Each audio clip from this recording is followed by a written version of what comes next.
요한복음 14장 16절과 17절 말씀 보겠습니다.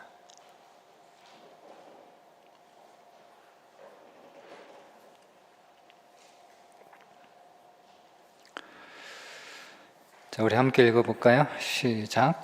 내가 아버지께 구하겠으니 그가 또 다른 보혜사를 너희에게 주사 영원토록 너희와 함께 있게 하리니 그는 진리의 영이라. 세상은 능히 그를 받지 못하나니 이는 그를 보지도 못하고 알지도 못함이라.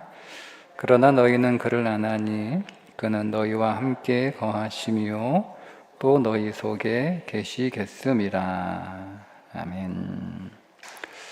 자, 오늘부터 네 번째 주제죠. 성령님은 누구신가? 오늘은 예수님은 성령님에 관하여 어떻게 말씀하시는가에 관해서 우리가 볼 텐데요. 성령에 대한 이해는 여러분들이 성경적으로 하셔야 됩니다. 모든 우리의 신앙이 다 성경적 이론 위에서 세워져야 되는 것은 분명하지만 특별히 성령에 관하여 성경적 근거 위에 우리가 성령을 이해해야 된다라고 말씀을 드리는 것은 성령만큼 인간의 자기 경험과 종교적 체험 안에서 정의되는 신학의 영역도 없을 만큼 성령은 너무 자기 주관적이고 너무 체험적이고 그래서 성령을 성경적 근거에서 이해하기보다는 어떤 현상으로 이해하는 그런 경향들이 특별히 오늘 우리 한국교회에 굉장히 많이 나타나고 있는 성령 이해이고, 그것이 오늘 우리의 신앙을 왜곡시키고, 우리의 신앙이 왜곡된다라고 하는 것은 우리의 신앙이 성경적이지 않다는 뜻이거든요. 여러분, 신앙이 성경적이지 않다는 이야기는 그냥 아주 단순하게 좀 아주 강하게 표현하면 신앙이 가짜라는 뜻입니다. 그러니까 우리가 하나님을 믿고 있지만 하나님을 믿는 게 아니고요, 그냥 우리는 교회 다니는 종교인에 불과한 거죠. 그래서 우리의 신앙의 성경적 근거 위에서 정리되는 것은 매우 중요하고, 그래야 우리가 하나님을 믿어도 정확하게 믿고 제대로 신앙생활을 해야 우리의 신앙에 능력이 있는 거예요. 그러니까 능력은 내가 어떻게 만들어낸 내 열심에 의해서 나오는 게 아니고 성령의 능력이잖아요.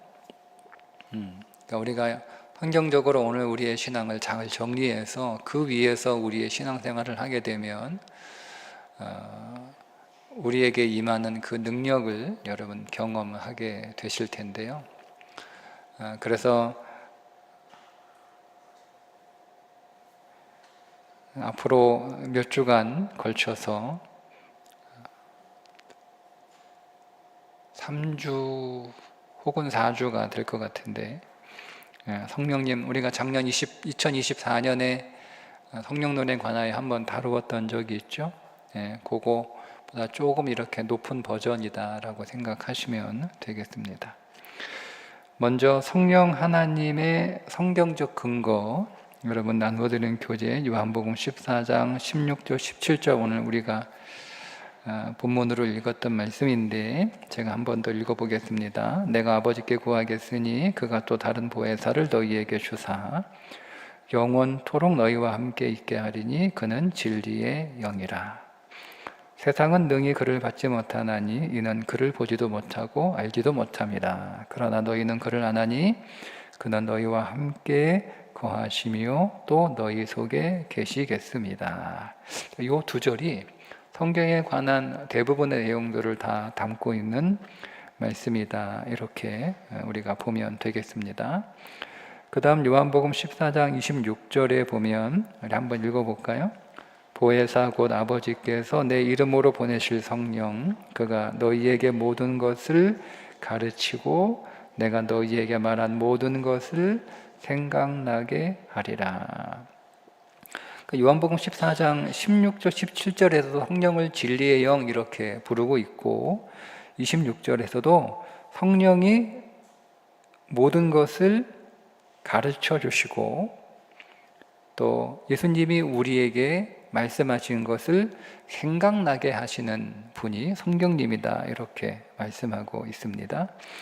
15장 26절에 보면 한번 읽어보겠습니다. 내가 아버지께로부터 너희에게 보낼 보혜사 곧 아버지께로부터 나오는 진리의 성령이 오실 때 그가 나를 증언하실 것이요. 그러니까 우리가 요한복음 특별히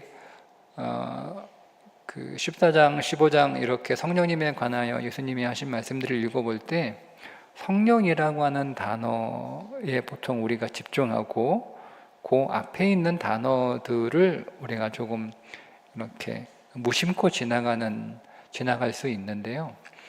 그 앞에 성령님에 관하여 어떻게 말씀하시는가를 우리가 유심히 보면서 읽을 필요가 있습니다. 우리가 이해하고 있는 성령론은요, 사도행전이에요. 사도행전 2장에 나오는 오순절 마가다락방에 120명의 사람들이 모여서 약 10일 정도 기도하다가 오순절에 임했던 하늘의 불의 혀 같은 급하고 강한 발음과 하늘의 불의 혀 같은 것들이 임했을 때 나타나는 그걸 우리는 자꾸 성령이라고 얘기를 하거든요. 그러니까 우리가 이해하고 있는 게 대부분 그거예요. 우리는 성령 그러면 딱 떠오르는 게 사도행전 2장이에요. 근데 사실은 예수님이 요한복음에서 성령님에 관하여 더 자세하게 더 많이 말씀을 하셨는데 우리가 그거는 잘 기억하지 않아요. 그래서 우리는 자꾸 그 현상에 자꾸 이렇게 우리가 성령에 대한 이해를 하는 경향이 굉장히 강합니다. 그러다 보니 성령은 오늘 우리의 삶을 변화시키고 고치고 회복하고 온전케 하시는 일들을 역사하시거든요. 진리 안에서.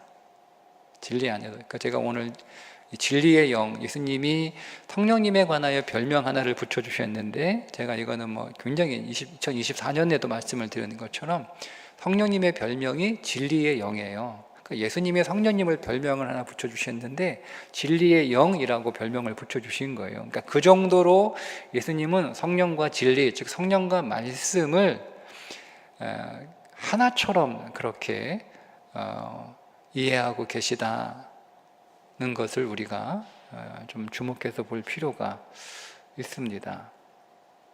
네. 쟤는 지난주 수요일부터 자꾸 나타나네요. 어디 갔다가 수요일만 되면 나타나요.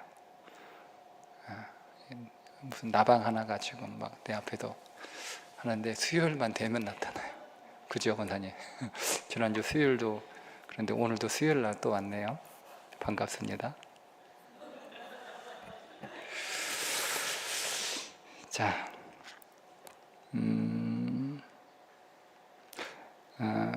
우리가 교재에 성령 하나님 이렇게 하잖아요. 여러분, 우리가 사도신경이 우리의 신앙에서 매우 중요합니다. 매우 중요합니다. 제가 이제 우리 고난주간 특별 새벽 기도회 때 아주 간단하게 다룰 거지만 그건 길게 다룰 수 없는 부분이어서 우리의 신앙의 핵심이 주기도문이라고 말씀을 드렸죠. 네, 그 주기도문을 싸고 있는 게 산상수훈이에요. 그러니까 예수 믿는 게 뭐냐? 여러분 이거 알려면 주기도문을 배우면 됩니다. 그리고 그거를 싸고 있는 게 산상수훈이에요. 그러니까 여러분 우리가 산상수훈 5장과 6장을 이렇게 읽으면 신앙생활이라는 것이 이런 거구나를 여러분들이 알 수 있습니다. 그러니까 우리가 성경을 읽을 때 정확히 어떤 그 방향을 갖고 읽어야 되는 거예요. 그러니까 산상수훈이 발복이라고 하는 것이, 특별히 발복이라고 하는 것이 그리스도인의 삶의 모습이다라고 방향을 잡고 읽으면 그게 다르게 읽힙니다. 그래서 그 산상수훈의 한 중앙에 주기도문이 있는 거고요. 이 산상수훈을 둘러싸고 있는 게 여러분 각 신조들입니다. 그러니까 우리는 사도신경이라고 부르고 그 사도신경 그 주위에 신조들이 있어요. 신조들이. 그러니까 이거를 잘 이해하지 못하면 이제 어떤 그 이야기들에 우리가 넘어가냐면, 이제 잠시 후에 보겠지만 삼위일체라고 하는 단어가 성경에 있냐? 없거든요. 성경에 없는 걸 얘기하는 건 잘못된 거다라는 논리로 우리는 그래서 사도신경 안 한다 이렇게 얘기를 해요. 아니, 우리는 삼위일체 우리는 안 믿는다 이렇게 얘기를 해요. 그러면 그리고 또 사도신경이 성경에 있냐? 성경에 없죠. 그래서 성경에 없는 건 그거는 옳은 것이 아니다. 그래서 우리는 성경에 없는 건 안 한다. 성경에 있는 것만 한다. 그래서 우리는 사도신경 암송하지 않는다. 이렇게 얘기를 한단 말이에요. 여러분, 기독교 2000년 역사를 제대로 이해하지 못하기 때문에 그렇습니다. 그래서 여러분 혹시 관심 있으시면 기독교 2000년 역사를 공부하시면 굉장히 좋습니다. 제가 그걸 한번 고민을 했었는데 워낙 공부하는 거 싫어하는 것 같아가지고 제가 이제 그건 안 했는데, 기회가 되면 진짜 하고 싶어요. 기독교 2000년 역사를 차곡차곡 이렇게 좀 한번 우리가 보게 되면 신앙과 또 교회 또 세계를 이해하는데 굉장히 좋은 안목을 얻게 되거든요. 삼위일체는 성경에 그러니까 근데 우리가 사도신경을 우리가 그 예배 시간에 고백할 때, 그러니까 사도신경은 암송하는 게 아니고 사도신경으로 신앙을 고백하는 거잖아요. 그죠? 사도신경으로 신앙을 고백하는 거예요. 주기도문으로 우리의 정체성을 선포하는 거고, 사도신경으로 우리의 신앙을 고백하는 겁니다. 그러니까 그 사도신경은 딱 세 가지의 고백이에요. 성부 하나님, 성자 하나님, 성령 하나님. 요겁니다. 우리는 성부 하나님을 믿습니다. 우리는 성자 하나님을 믿습니다. 우리는 성령 하나님을 믿습니다. 이렇게. 이게 신앙 고백이에요. 우리의 신앙 고백이에요. 뭘 믿냐? 우리는 성부 하나님을 믿습니다. 우리는 성자 하나님을 믿습니다. 우리는 성령 하나님을 믿습니다. 그래서 성부 하나님이 뭐 하시는지를 믿는 거고, 성자 하나님이 무슨 일을 하셨는지를 믿는 거고, 무슨 일을 하신 것을, 성령 하나님이 지금 또 무슨 일을 하고 계시는 것을 우리는 믿는 거예요. 그게 사도신경의 내용이에요. 그렇게 알고 딱 알고 여러분 사도신경 한번 다시 한번 읽어보세요. 아, 우리가 이거 믿는 거구나. 그냥 여러분 이렇게 예배의 어떤 순서로 암송하라고 사도신경을 우리가 암기하는 건 아닙니다. 자, 그런데 이게 성령 하나님이잖아요. 성령 하나님. 근데 보세요. 하나님, 성부도 하나님, 성자도 하나님, 성령도 하나님. 이게 삼위일체잖아요. 삼위가 한 하나님이란 뜻이거든요. 근데 이게 성경에 어디 나와 있냐 이렇게 얘기를 하는데요. 창세기 1장 1절부터 나와요. 우리 그 한글로 된 성경으로 읽어서 그렇죠. 히브리 원어로 읽으면 이미 창세기 1장 1절부터 사실은 삼위 하나님이 나오고요. 특별히 창세기 1장 2절은 성령 하나님이 나와요. 창세기 1장 2절 여러분 잘 아시는 것처럼 땅이 혼돈하고 공허하며 흑암이 깊음 위에 있고 하나님의 영은 수면 위에 운행하시니라. 그러니까 성령은 오순절 마가다락방에서 등장하는 게 아니고 이미 창세기 1장 2절에 등장하고 있다라고 하는 거고. 그러니까 이 성령 하나님의 영이 이미 태초부터 하나님과 함께하고 계셨음을 우리가 알 수가 있죠. 그래서 창세기 1장 26절에 보면 하나님이 이르시되 우리의 형상을 따라, 우리잖아요, 우리.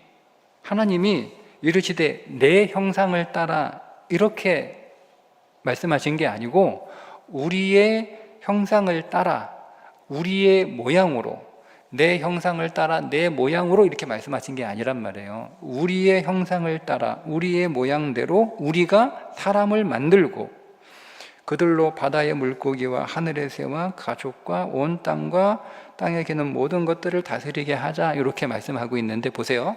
여러분 이제 영어를 다 잘 하셨으니까 우리는 복수예요? 단수예요? 복수죠. 그러면 주어가 복수이면 동사는 뭐가 나와야 돼요? 항상 봉사는 단수형이 나와야 돼요. 그죠? 그게 문법에 맞단 말이에요. 그런데 히브리 원어에 보면 우리가 우리의 모양대로 우리가 만들고, 이 만들고가 복수 동사가 아니고 단수형 동사라는 거예요. 그럼 이게 문법에 안 맞는 거잖아요.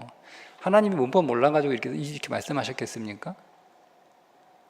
그때는 그게 그런 거 잘 문법이 정립이 안 돼가지고 그런 거예요? 아니에요, 여러분. 성부, 성자, 성령 복수지만 그분들이 일하시는 동사가 단수라고 하는 것은 성부, 성자, 성령 하나님이 한 분이라는 거예요. 하나. 그러니까 여기에 이미 이것을 우리가 용어로 이거를 우리가 설명을 한 거예요. 그게 삼위일체라고 신학적으로 표현을 한 거예요. 근데 삼위일체라고 하는 단어가 성경에 없으니까 우리는 안 한다라고 하는 것은 사실은 조금 무식한 소리죠. 아니, 그 표현이 있는 거예요. 신학이라고 하는 것은요, 성경에 남아있는 내용들을 우리의 언어로 표현하는 거예요. 그 정리를 해주는 거잖아요. 그죠? 네. 자, 그러니까 이미 그래서 삼위일체에 대한 내용은 창세기 1장에 분명하게 남아있다라고 하는 것을 우리가 좀 먼저 이해할 필요가 있습니다. 그래서 성령 하나님입니다. 성령 하나님. 자, 그러면 이 성령 하나님에 대해서 예수님이 어떻게 설명하셨는가? 제가 오늘은 두 가지 정도만 여러분 교재에 적어 드렸는데요. 우리가 아까 그 시작할 때 읽었던 14장 16절 다시 한번 읽어보겠습니다. 내가 아버지께 구하겠으니 그가 또 다른 보혜사를 너희에게 주사 영원토록 너희와 함께 있게 하리니. 그러니까 예수님은 성령님을 보혜사 이렇게 보고 계신 거예요. 보혜사라고 하는 단어는 어떤 뜻이 있냐면 위로자, 돕는 자, 상담자 이런 뜻이 있다고 말씀을 드렸죠. 그러니까 성령님은 우리를 위로하시는 분이시고 우리를 돕는 분이다 라고 하는 거예요. 자, 여러분, 우리가 여기에서 좀 주목할 게 하나 있는데, 우리는 성령님을 표현은 그렇게 하지 않는데 그렇게 이해를 합니다. 주술적이거나 마술적인 힘을 가진 능력이라고 이해를 합니다. 이게 보편적으로 한국교회가 이해하고 있는 성령 이해입니다. 이게 다 성령을 기도원에서 배워서 그래요. 기도원에서 성령을 배워가지고. 이건 제 생각입니다. 성령을 기도원에서 배웠습니다. 성령을 기도원에서 배우면 안 됩니다. 성령은 성경 공부 시간에 성령을 배워야 되는데 이걸 기도원에서 배워가지고 주술적이고 마술적인 힘으로 보통 성령 이해를 하고 있습니다. 아니에요. 그렇게 되면 우리에게 어떤 문제가 생기냐면 성령을 인격으로 대하지 못합니다.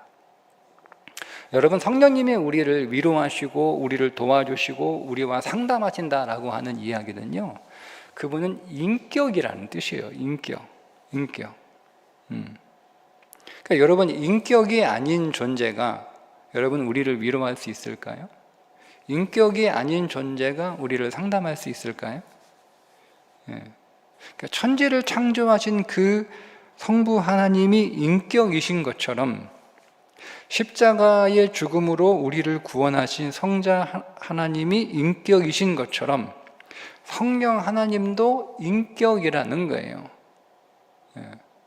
제가 그 하나님을 언제 인격으로 만나서라고 하는 질문을 제가 중학교 때부터 받았는데 제가 그때 잘못 배워가지고 제가 인격으로 하나님을 만난다, 인격으로 믿는 게 뭔지에 대한 얘기를 제가 굉장히 많이 합니다.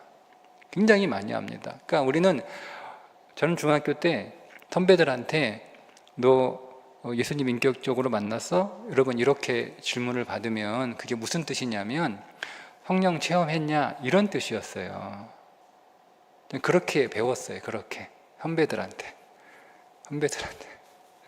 그 선배들은 누구한테 배웠겠어요? 그 선배들한테 배웠겠죠. 그러니까 이게 잘못된 신앙에 계속 계승되는 거예요, 후배들에게. 저는 그래서 내가 뭐 방언 받고 뭐 이렇게 환상 보고 뭐 기도하다 입신하고 뭐 그러면 그게 이제 예수님을 혹은 하나님을 인격으로 만나는 것인 줄 알았어요. 근데 그게 아니에요. 인격으로 만난다는 건 그게 아니에요. 그게 아니에요. 여러분, 제가 여러분들을 인격으로 대한다는 게 어떤 뜻입니까? 제가 여러분들을 존중하는 거잖아요. 그죠? 그게 인격으로 대하는 거잖아요. 부모가 자녀를 인격적으로 대한다는 게 어떤 거예요? 자녀를 존중하는 거잖아요. 그러니까 자녀의 의견을 무시하고 자녀의 기호를 무시하고 부모가 자기가 원하는 거 입히고 자기가 좋아하는 거 신기고 자기가 먹이고 싶은 거 먹여. 자녀의 취향이나 자녀의 기호나 자녀의 의향이나 이런 것들은 다 무시해버리고, 그러면 그거는 부모가 자녀를 인격으로 대하는 게 아니잖아요. 그죠? 자기의 도구로 대하는 거잖아요. 그러니까 자녀는 나의 그 대용이잖아요. 그러니까 내가 옛날에 못 입은 거 얘한테 입히고 싶은 거죠. 내가 옛날에 못 먹은 거 얘한테 먹이고 싶은 거고, 내가 옛날에 못한 거 얘한테 하고 싶은 거예요. 그죠? 근데 얘가 이거를 하기 싫어. 만약에 저는 수영을 배우고 싶었는데 수영을 못 배웠어요. 그래서 그러면 우리 아들한테 제가 못 배운 거 가르쳐 주고 싶잖아요. 그래서 아이들한테 야, 너 수영 배워라. 그러면 아이들이 좋아요 하고 하면 괜찮은데 수영장 한번 갔다 오더니 난 수영을 죽어도 못하겠어. 나 물이 너무 무서워. 그래도 남자가 수영을 할 줄 알아야지. 뭐 이렇게 해서 억지로 보내. 그러면 여러분 그건 자녀를 인격으로 대하는 게 아니에요. 그냥 내가 그 자녀를 그냥 마치 어떤 물건처럼 이렇게 대하는 거죠. 인격이란 건 그런 거예요. 존중해 주는 거예요. 그래서 여러분, 성령님이 오늘 우리를 인격으로 대하신다라고 하는 거예요. 그러니까 여러분, 우리는 반드시 성령 하나님을 인격으로 만나야 합니다. 그러니까 우리가 성령님을 인격으로 만나면 그분과 교제가 가능하게 되고, 교제가 보세요. 여러분들이 여러분들을 인격으로 대하는 사람하고 여러분 사귀고 싶지, 여러분들을 무시하고 뭐 막대하고 이런 사람들하고 여러분 사귀고 싶습니까? 그런 사람 만나고 싶지 않잖아요. 내가 만나고 싶고, 내가 같이 교제하고 싶고, 내가 같이 일하고 싶고, 내가 같이 뭐 밥 먹고 싶고, 내가 막 같이 운동하고 싶고, 막 같이 놀고 싶은 사람은요, 나를 인격으로 대하는 사람이에요. 나를 존중해주고 내 생각이나 내 의견을. 그렇잖아요. 그런 것처럼 우리가 성령님을 인격으로 성령님이 오늘 우리를 인격으로 대하시고 우리가 또 성령님을 인격으로 대하시면 우리는 성령님을 닮아갈 수밖에 없는 거예요.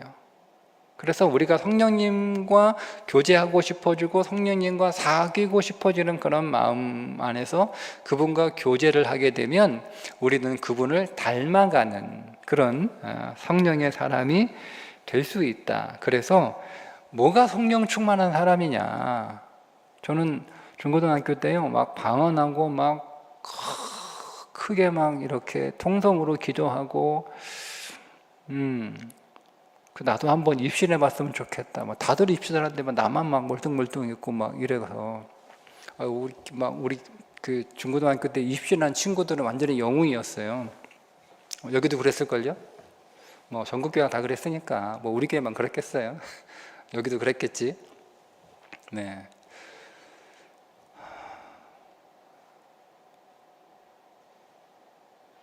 근데 여러분, 그게 성령 충만한 게 아니에요.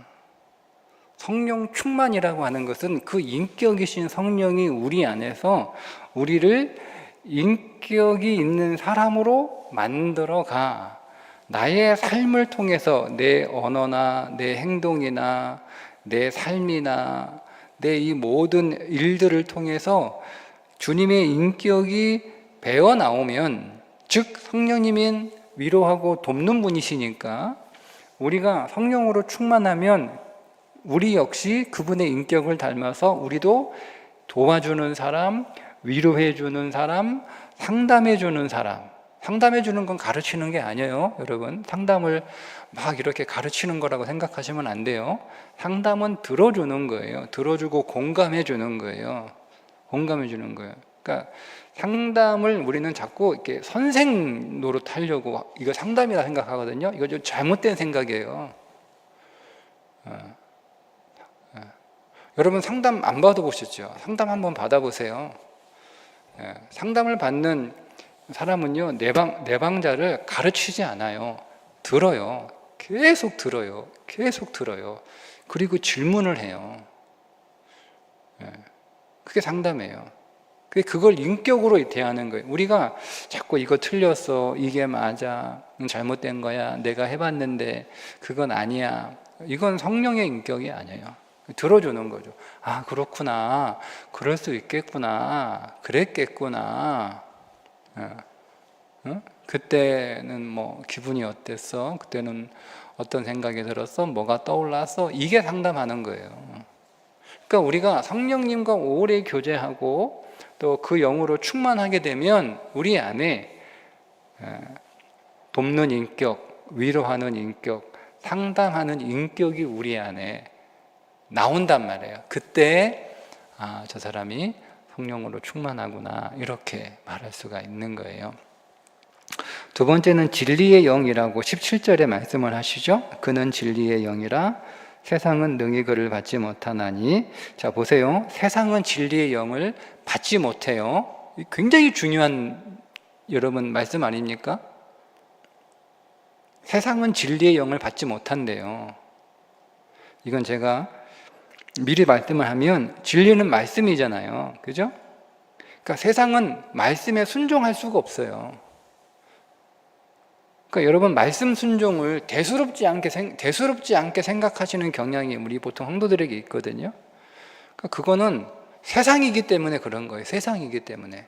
말씀에 왜 순종 못하냐? 순종이 어렵거나 순종이 뭐 힘들거나 그게 아니고요.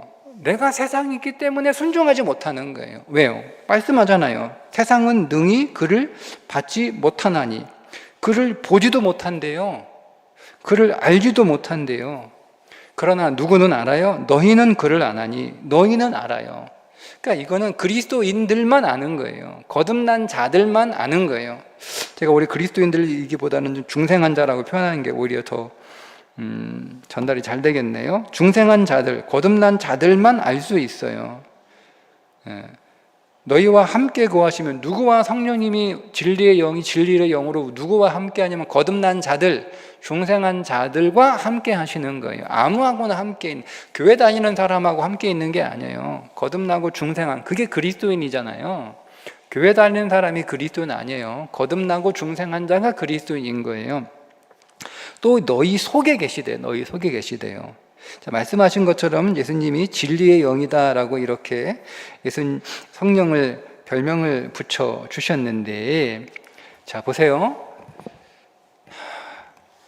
여러분이 예를 들면 오늘 우리 집에서 살림을 하시잖아요. 그죠? 뭐 이건 남자 여자 구분하지 않고 남자도 살림하고 여자도 살림하잖아요. 그죠? 남자도 청소하고, 그죠? 여자도 청소하고, 남자도 빨래하고, 어쨌든 청소하고 빨래도 하고 음식도 하고 그렇게 한단 말이에요. 자, 제가 집에서 청소해요. 빨래는 제가 안 해요. 세탁기가 하지. 저는 그냥 집어넣는 것도 아니고 그냥 꺼내오는 것만 해요. 허리 숙이는 게 좀 힘들어서 제가 대신 이렇게 해요. 그리고 이제 저희 아내가 음식을 한단 말이에요. 그러면 제가 청소하니까, 제가 청소하잖아요. 그러면 사람들이 저를 가사도우미라고 부릅니까? 저희 아내가 빨래하고 음식 한단 말이에요. 그럼 제가 제 아내한테 여기 우리 집 가사도우미예요. 여러분 이렇게 합니까? 아니잖아요. 그죠? 자, 성령님이 병도 고치죠. 방언도 주시죠. 기적도 일으키시죠. 그런 일들을 하시지만 그분의 대표적인 호칭은 뭐예요? 진리의 영이란 말이에요. 성령님을 병 고치는 영, 기적을 일으키는 영, 방언을 하게 하시는 영, 이렇게 하지 않잖아요. 그러니까 성령님의 대표적인 호칭은 성경에서 대부분 진리의 영이라는 겁니다. 우리가 성령을 병을 고치시는데 우리가 병을 고치신다고 해서 그 성령을 의사라고 부르진 않잖아요. 그래서 우리가 성령이 진리의 영이다라고 하는 것을 여러분 우리의 그 마음과 생각에 좀 정확하게 여러분 새길 필요가 있고요. 자, 진리의 영이라고 하는 게 무슨 뜻이냐? 성령은 오직 진리로 말씀하시고 진리를 통해서만 우리를 보신다는 거예요. 진리를 통해서만 우리가 그분을 볼 수 있다는 거예요. 그러니까 진리가 아닌 것과는 어떤 경우도 함께하지 않으신다, 그런 의미입니다. 그러니까 성령과 깊이 사귀는 사람은요, 즉 성령 충만한 사람은 어떤 사람이면 진리 안에 거하는 사람이고 그의 삶을 통해서 그 진리가 드러나는 사람이에요. 그 진리가 말씀이니까, 그죠? 성경 말씀이니까. 그러니까 성령 충만한 사람은 성경 말씀 안에 거하는 사람이고 자신의 삶을 통하여 성경 말씀이 드러나는 사람이 성령 충만한 삶이지, 방언하는 사람이 성령 충만한 사람, 병 고치는 사람이 성령 충만한 사람, 기적 일으키는 사람이 성령 충만한 사람이라고만 생각하시면 성령 잘못 이해하신 거예요. 그거는 은사잖아, 은사. 병 고치는 건 내게 하나님이 주실 수도 있고 안 주실 수도 있고, 제가 우리 교회 권사님들 기도하시는데요, 제가 기도하는 모든 권사님들이 다 치유를 경험하시는 건 아니에요. 낫는 분도 계시고요, 안 낫는 분도 계세요. 네, 그건 은사예요, 은사. 그리고 하나님의 일들 있어서 하나님이 하시는 일이에요. 그죠? 그러니까 이건 할 수도 있고 못할 수도 있고 될 수도 있고 안 될 수도 있단 말이에요. 이해되시죠? 네. 자, 이걸 부정하는 건 아니에요. 근데 여러분, 진리는요 모든 사람에게 공통된 거예요. 제가 병은 고칠 때도 있고 못 고칠 때도 있단 말이에요. 네. 방언은 할 때도 있고 못할 때도 있단 말이에요. 할 수도 있고 또 못할 수도 있단 말이에요. 네. 그러나 여러분, 진리 안에 거하는 것은 모든 성령의 사람들은 공통적으로 일어나는 일이고, 그의 삶을 통하여 진리가 드러나는 것, 하나님의 말씀이 드러나는 건 모든 성령의 사람들에게 공통적으로 일어나는 거예요. 그래서 방언이나 병고침 이런 거는 있을 수도 없을 수 있지만 그거를 가지고 성령의 사람이다 이렇게 말은 못해요. 그런데 그 사람이 진리 안에 있고 그 사람의 삶을 통하여 진리가 드러나지 않으면 성령의 사람이 아닌 것이 분명한 거죠. 그가 방언을 못해도 병을 못 고쳐도 그가 진리 안에 거하고 있고 그의 삶을 통하여 하나님의 말씀이 드러나면 그는 틀림없이 성령의 사람인 거란 말입니다. 그게 진리의 영, 성령님을 진리의 영이라고 부르신 거예요. 그래서 요한복음 14장 16절에 보면 보혜사 곧 아버지께서 내 이름으로 보내실 성령, 그가 너희에게 모든 것을 가르치고 내가 너희에게 말한 모든 것을 생각나게 하리라. 그러니까 우리 교재에 이런 내용이 나와 있잖아요. 갑자기 지나가던 행인이 달려와서 내 얼굴을 쳤다, 이렇게 가정을 해보고, 자, 어떤 반응을 보여야 됩니까? 여러분들이 지나가다가 어떤 사람이 여러분 뺨을 한 대 때려 갈겼어요. 그럼 여러분 어떤 반응을 보여야 돼요? 자, 마태복음 5장 39절에 있는 말씀, 나는 너희에게 이르노니 악한 자를 대적하지 말라. 누구든지 내 오른편 뺨을 치거든 왼뺨도 돌려대며 라는 말씀이 떠오른다면 한 대 더 맞더라도 분을 사귈 수 있을 거라는 겁니다. 한 걸음 더 나아가서 나는 너희에게 이르노니 너희 원수를 사랑하며 너희를 박해하는 자를 위하여 기도하라는 마태복음 5장 44절의 말씀까지 생각이 나면 그를 웃으면서 대할 수 있다는 거죠. 그러나 느닷없이 얻어맞는 순간 이런 말씀들이 전혀 생각이 안 나고 그냥 막 감정이 확 이렇게 올라서 팔 걷어붙이고 같이 한판 붙으면 뭔 거예요?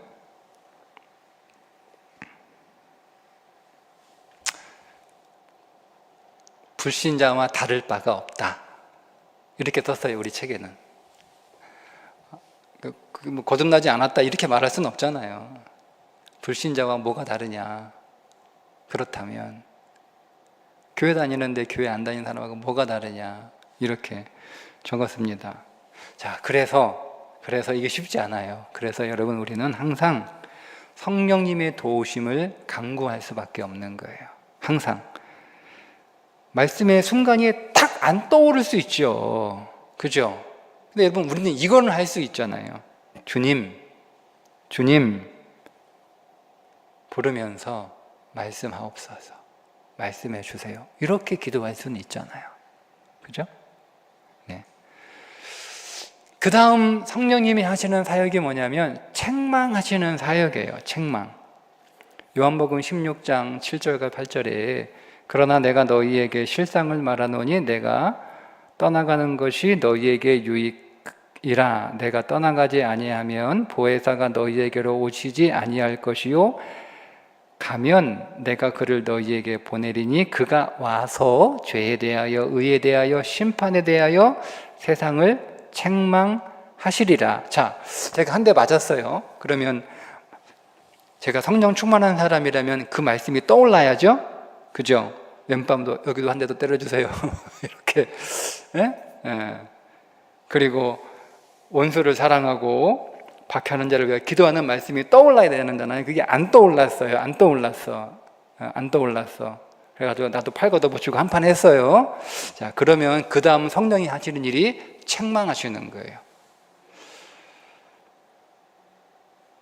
말씀을 떠올리지 못해 실패했을 때 성령님이 우리를 책망하신단 말이에요. 너 내가 이렇게 가르쳤고, 너 이렇게 배웠고, 이렇게 들었는데 너 불신자하고 다를 게 뭐야? 교회 다니는 사람이 교회 안 다니는 사람하고 뭐가 달라? 이렇게 책망하시는 책망의 소리를 들을 수 있어야 된다는 거죠.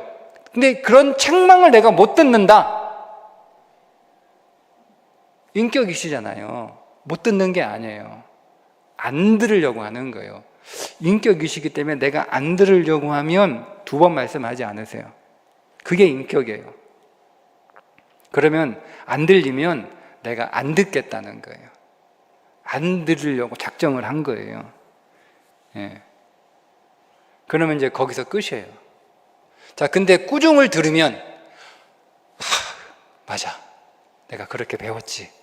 내가 그렇게 설교했지. 내가 그렇게 사람들에게 얘기도 했지.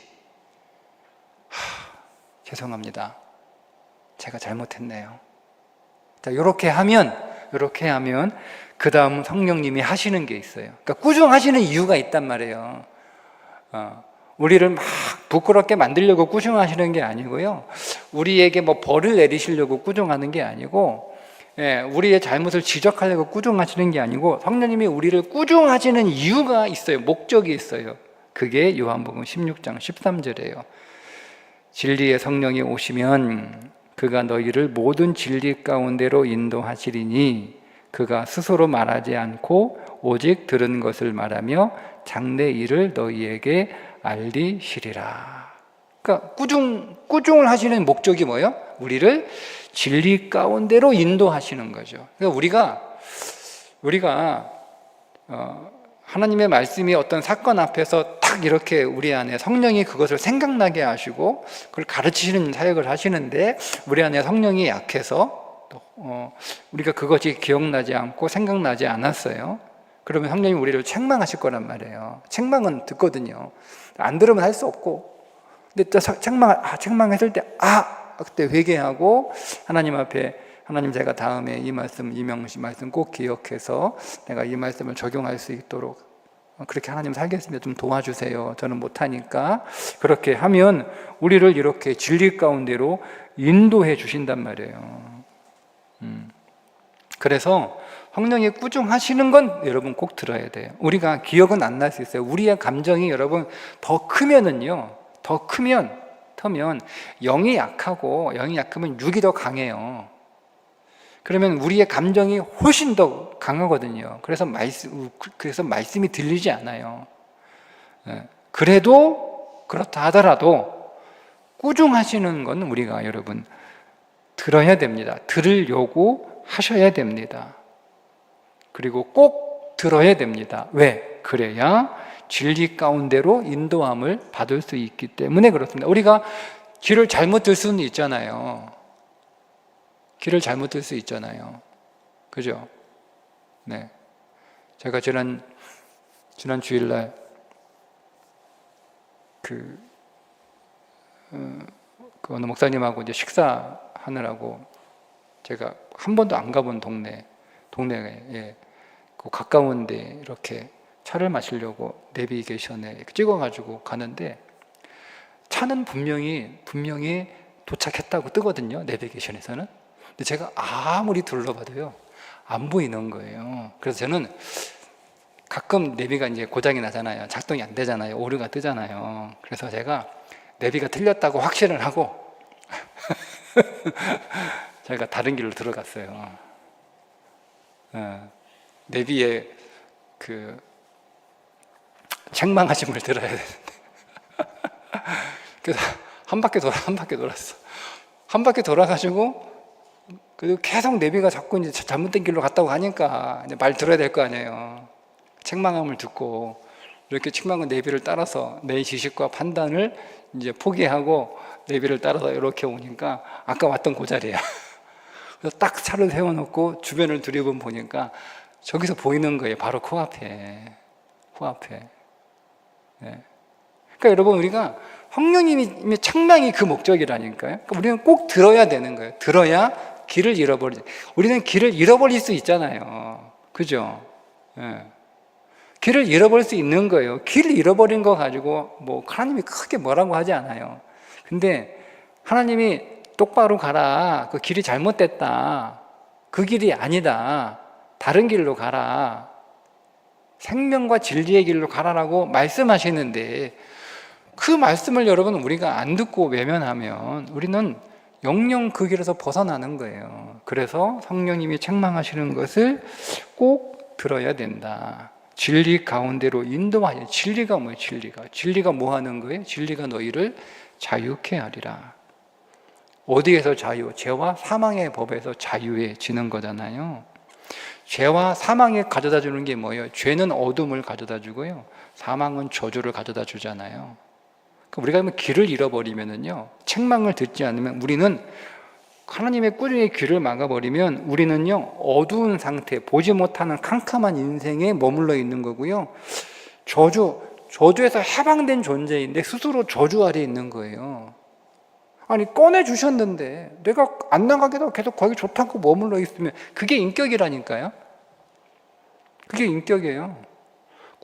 굳이 가기 싫다는데, 굳이 거기 있다는데, 굳이 거기 살겠다는데, 더 좋은 데 있는데 자기는 거기가 익숙하다고 거기 굳이 살겠대. 그러면 그게 네 취향인가 보다. 내가 너의 취향을 존중할 테니까 그냥 그 저주 아래 살아. 거기가 편하고 익숙하면 그러면 그냥 거기 그게 인격이에요. 그래 누가 성령 충만한 사람이냐? 진리의 말씀인 성경이 생각나는 사람. 생각나지 않았을 때 진리의 꾸중을 달게 듣는 사람. 진리의 꾸중을 통해서 진리의 길로 인도함을 받는 사람. 그래서 여러분, 우리가 밤새워 기도하지 못한다 할지라도 시간이 흘러갈수록 성령님의 말씀, 성령님의 꾸중, 성령님을 통한 진리의 길로 인도함을 받는 그런 삶을 통해서 진리가 우리의 삶을 통하여 배어난다면 그가 성령 충만한 사람이다. 이렇게 말할 수가 있습니다. 오늘은 여기까지 기도하겠습니다. 주님, 우리에게 또 다른 보혜사 성령님을 보내주셔서 영원히 홀로 두지 않으시고 우리 곁에 그리고 우리 속에 거하게 하시니 감사합니다. 우리가 성령 충만을 단순히 뜨거운 감정이나 신비로운 체험으로만 오해하지 않게 하옵소서. 밤새워 기도하지 못하고 요창하게 말하지 못할지라도 우리 속에 계신 진리의 영을 따라 날마다 우리의 인격이 빚어지기를 원합니다. 세상은 보지도 알지도 못하는 그 은밀한 동행을 기뻐하며 우리의 삶의 구석구석에 하나님의 진리가 자연스럽게 배어 나오게 하여 주옵소서. 우리의 거친 성품 부드러워지고 이기적인 마음, 타인을 미워하는 보혜사의 마음으로 변화되어 우리를 보는 모든 이들이 우리 안에 계신 그리스도를 발견하게 하옵소서. 오늘도 우리의 삶의 현장에서 진리를 선택할 용기 주시고 말보다 삶으로 성령 충만함을 증명하는 신실한 주의 자녀 되게 해 주옵소서. 이제는 우리 주 예수 그리스도의 은혜와 하나님 아버지의 극진하신 사랑과 성령님의 감화감동 교통 역사하심이 진리의 영이신 성령으로 충만하여 진리의 증인이 되기를 다시 한번 결단하고 간절히 하나님 앞에 구하는 우리 모두들 머리 위에 이제부터 영원토록 함께 하시길 간절히 축원하옵나이다. 아멘.